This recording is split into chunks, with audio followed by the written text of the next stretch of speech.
I'm going to read The Raven by Edgar Allan Poe to the best of my ability. I know I can't say some of the words in here. Okay.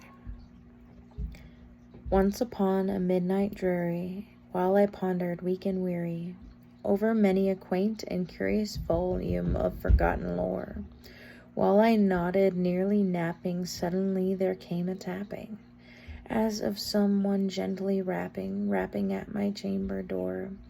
"'Tis some visitor," I muttered, tapping at my chamber door. "Only this, and nothing more." Ah, distinctly I remembered it was in the black December, and each separate dying ember wrought its ghost upon the floor.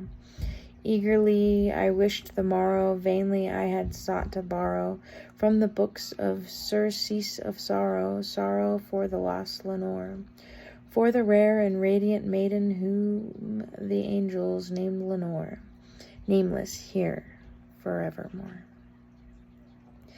And the silken, sad, uncertain rustling of each purple curtain thrilled me, filled me with fantastic terrors never felt before, so that now, to still the beating of my heart, I stood repeating, "'Tis some visitor entreating entrance at my chamber door, some late visitor entreating entrance at my chamber door. This it is, and nothing more." Presently my soul grew stronger, hesitating then no longer. "Sir," said I, or "Madam, truly your forgiveness I implore. But the fact is I was napping, and so gently you came rapping, and so faintly you came tapping at my chamber door, that I scarce was sure I heard you. Here I opened wide the door, darkness there, and nothing more." Deep into that darkness peering, long I stood there, wondering, fearing, doubting, dreaming dreams no mortal ever dared to dream before. But the silence was unbroken, and the stillness gave no token, and the one word there spoken was the whispered word, "Lenore?" Merely this, and nothing more.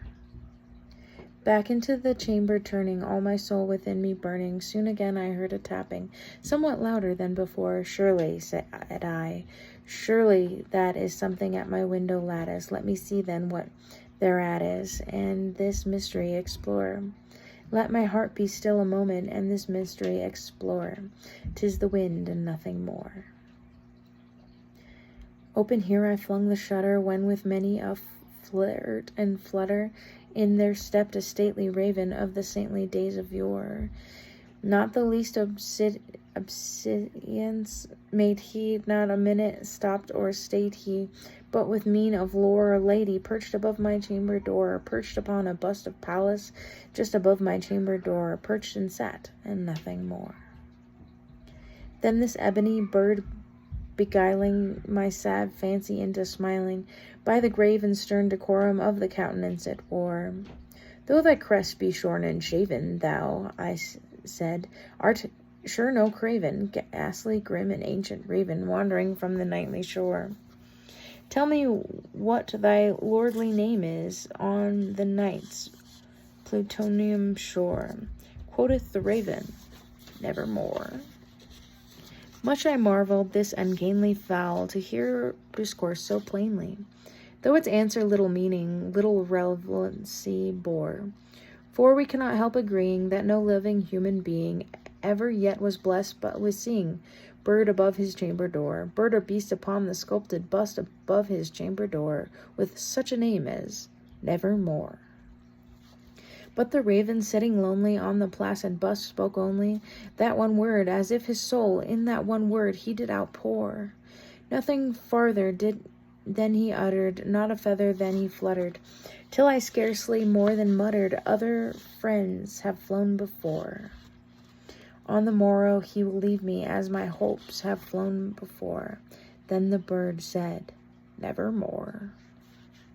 Startling at the stillness broken by the reply so aptly spoken, "Doubtless," said I, "what it utters is its only stock and store, caught from some unhappy master, whom unmerciful disaster followed fast and followed faster, till his songs one burden bore, till the dinges of his hope that melancholy burden bore of never more.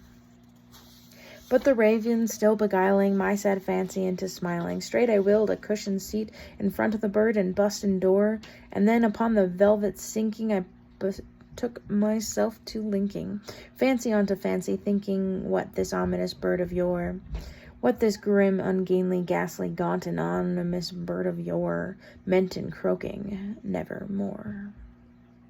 This I sat engaging in guessing, but no syllable expressing to the fowl whose fiery eyes now burned into my bosom's core.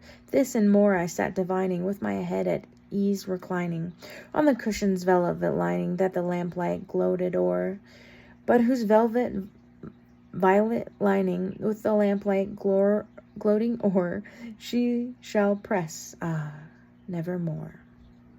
Then methought the air grew denser, perfumed from an unseen censer, swung a seraphim whose footfalls tinkled on the tufted floor. Wretch, I cried, thy God hath lent thee, by these angels he had sent thee, respite and nepenthe from thy memories of Lenore. Quaff, oh quaff this kind of nepenthe, and forgot this lost Lenore. Quoth the raven, nevermore. Prophet, said I, thing of evil, prophet still, if bird or devil, whether the tempest sent, or whether tempest tossed thee here ashore, desolate yet all undaunted, on this desert land enchanted, on this home by horror haunted, tell me truly, I implore. Is there balm in Gilead? Tell me, I implore. Quoth the raven, nevermore. Prophet, said I, thing of evil, prophet still, if bird or devil, by thy heaven that bent above us, by thy God we both adore, tell this sore and sorrow laden, if the distance aiden, if shall clasp a sainted maiden, whom the angels named Lenore, clasps a rare and radiant maiden, who the angels named Lenore. Quoth the raven, nevermore. Be that word our sign of parting, bird or fiend, I shriek upstarting. Get thee back into the tempest and the night's Plutonian shore. Leave no black plume as a token of that lie thy soul hath spoken. Leave my loneliness unbroken, quite the bust above my door. Take thy beak from out my heart, and take thy form from off my door. Quoth the raven, nevermore.